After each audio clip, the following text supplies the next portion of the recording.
Hey guys, Reflection here, making a quick video.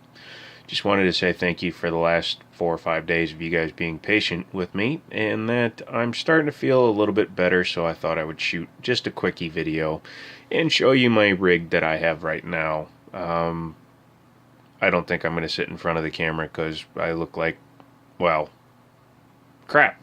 Anyways, this is my personal rig. This is an NZXT S340 Elite case with the tempered side glass. Let me take the side off and I'll show you the equipment that's inside of it.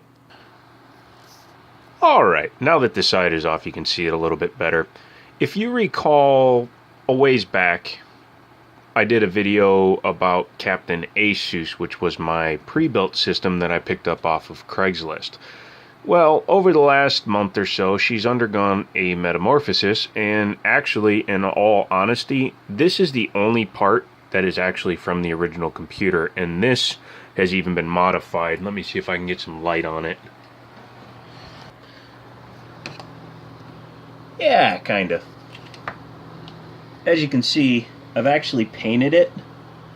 It used to just be all flat black, but now it's black, red, and silver, just to give it some accents and some different lighting that weren't present on it before, because it used to be a much more plain looking card. Originally this card would have been all black, but now it's a little bit better. So the other thing you'll notice as you look inside is that it has an NZXT logo glowing there. That logo is because this system is water cooled.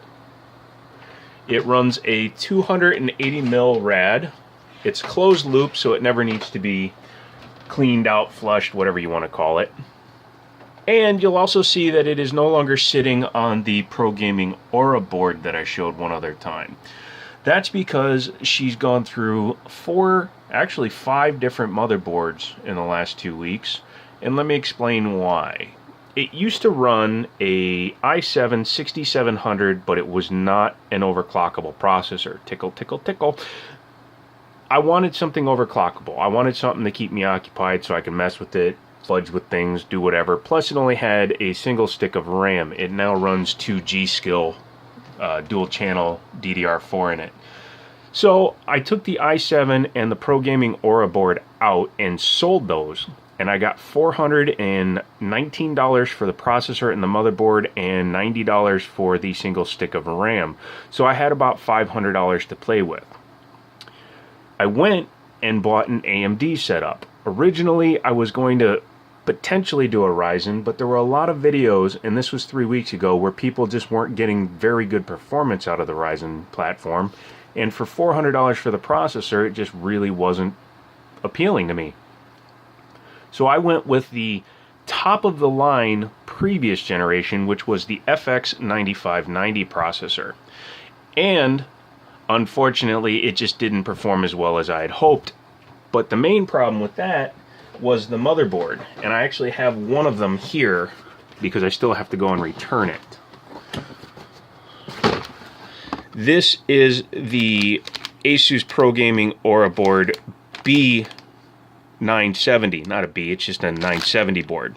This board supported the 950, or excuse me, supported the 9590 processor, but it wasn't able to produce a stable overclock. At 4.9 gigahertz it was okay, which was only a 200 megahertz upgrade from the 4.7 base clock of the processor. Anything over 5 gigahertz on a 970 board caused it to crash. And it wasn't the cooling system, because the cooling system showed that it never went over 65 degrees C, which is a little warm but not for a 220 TDP processor. As well as I have a 750 watt modular power supply in here, and the only thing that draws any real power is that graphics card, and that only draws a total of 65 watts. So yes, I had plenty of wattage left over for the processor. It just wouldn't be stable on a 970 board. So I went back and I got a 990 FX board. I was going to keep that 970 board and possibly do a different processor like an 8350 or something in there, but I decided against it when I returned the 9590 because The ASRock Fatality Killer board does not support the 9590, even though it says it supports 9 series chips. Not without getting complicated and wasting time, and I didn't want to do that. So I returned all of that and got this. This is a Gigabyte 270A board and a i5 7600K. It's the Kaby Lake processor.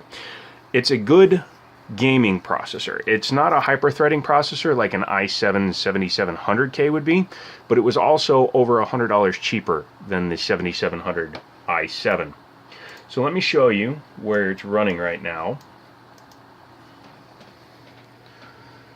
As you can see, I have it overclocked to, it actually is overclocked at 4.8, but it tends to drop just a little bit underneath it when there's no processes demanding any of the processing power. Stock on this is 3.8. I don't know why it always says that it can only go to a maximum of 3.8, because it obviously is running at 4.7. Now, it does fall behind on Cinebench because it does not hyperthread, but as you can see, that was the 6700 that was in here, and that was at an 822. I don't know why this thing won't focus that close. Whatever. But this is the 7600K that I have in there now, and even without hyperthreading, I have it at 794 for its Cinebench. So realistically, it's actually a lot faster than the other processor was. And I have a stable overclock of 4.8, and I just haven't gone any higher than that. No reason to. This runs all my games no problem. So yeah, that is the state of my rig right now. Also, I replaced the thermal paste for the cooling on this when I redid the paint, and for some reason it shot my FPS up from an average of about 100 to 141, which I'm not sure why, but yeah, I'll take it. Either it's because of better cooling, or it could be the board, I'm not sure. But when I had the i7 6700 and the AMD setups in here, it was running consistently around 100 FPS, but ever since I painted it and replaced the thermal paste and stuff, it seems to be running faster. I can't imagine a scenario where just changing the thermal paste would make a card 40% faster, but I'm not going to complain. So yeah, that's about it. Just wanted to do an update video. Like I said, I'm just not really ready to be on this side of the camera for a little while still. But hey, if you have any comments, leave them down below. If you have any questions, leave those down below. If you'd like to subscribe, is it on this side? I don't know. Maybe. Should be. Who knows? One of these sides will have my, yeah, it should be on this side, face, so that you can click on that and watch something else. Who knows? Maybe something else is coming down the road. And yeah, I'll talk to you later. Thumbs high.